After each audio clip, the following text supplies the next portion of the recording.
Thou hast made me endless.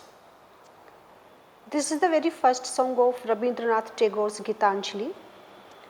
This is a very devotional song. Tagore is very grateful to God here. His expression is full of devotion and humility. Tagore presents in this song the kindness of God and immortality of God, immortality of soul, human soul. With the greatest devotion, Tagore surrenders himself before his Maker. At his feet, he surrenders himself at the feet of God, and he tells him that it is his grace, it is the kindness of God that he has made the mortal, or he has made human being immortal. Man is mortal, but it is because of the kindness of God that human soul is immortal. Man is just like a frail vessel, easily breakable.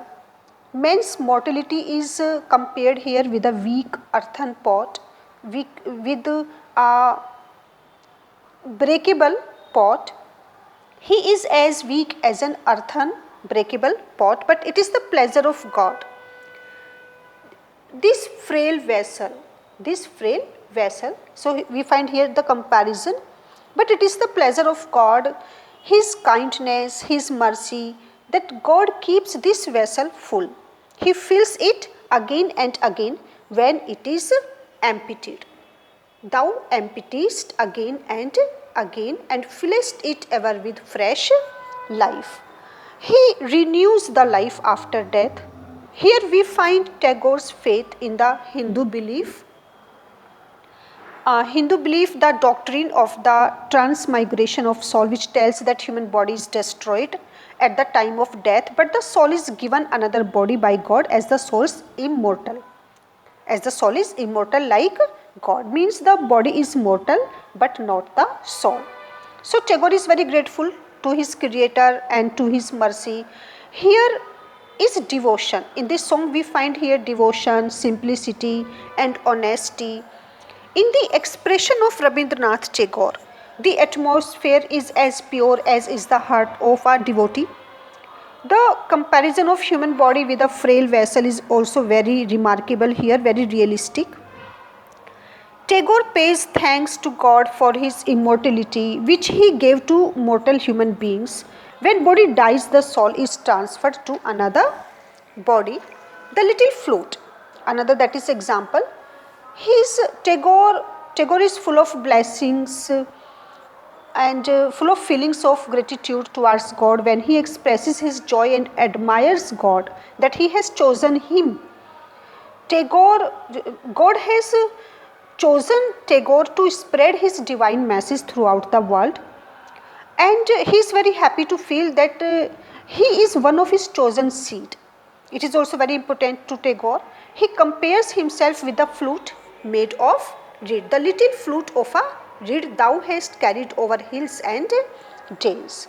So he compares himself with the flute made of reed, and he calls his maker the eternal flute player. Here we find the image of Lord Krishna. That here we find that Lord Krishna's image is very beautifully presented here.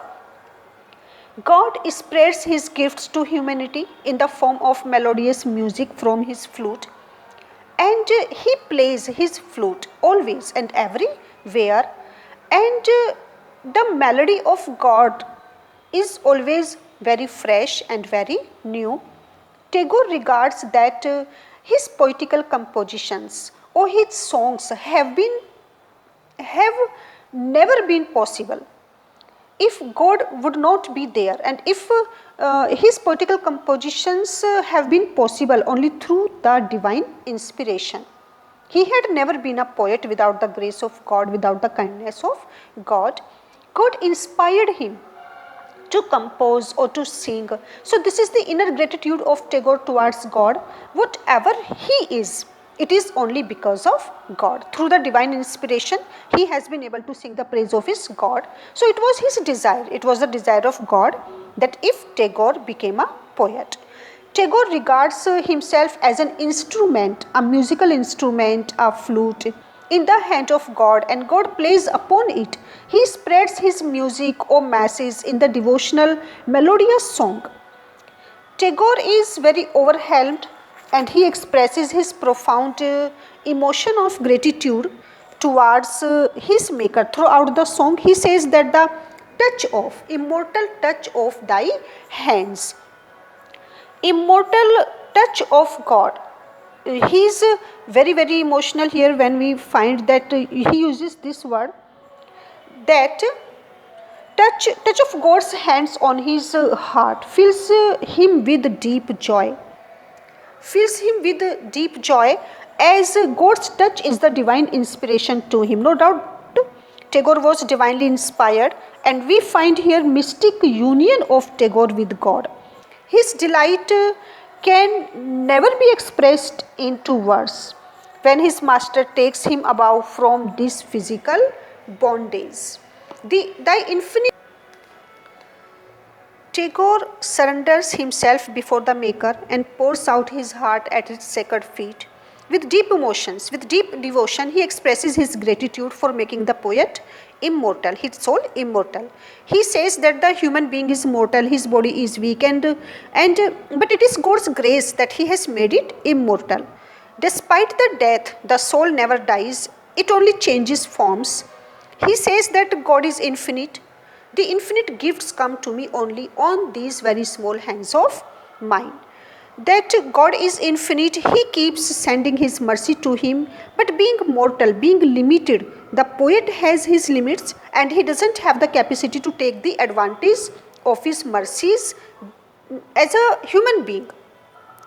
God is giving so many gifts. He has scattered all around us so many gifts, but because man is finite, man is mortal, he can't enjoy all of his gifts. In spite of this, God keeps sending his blessings to humanity.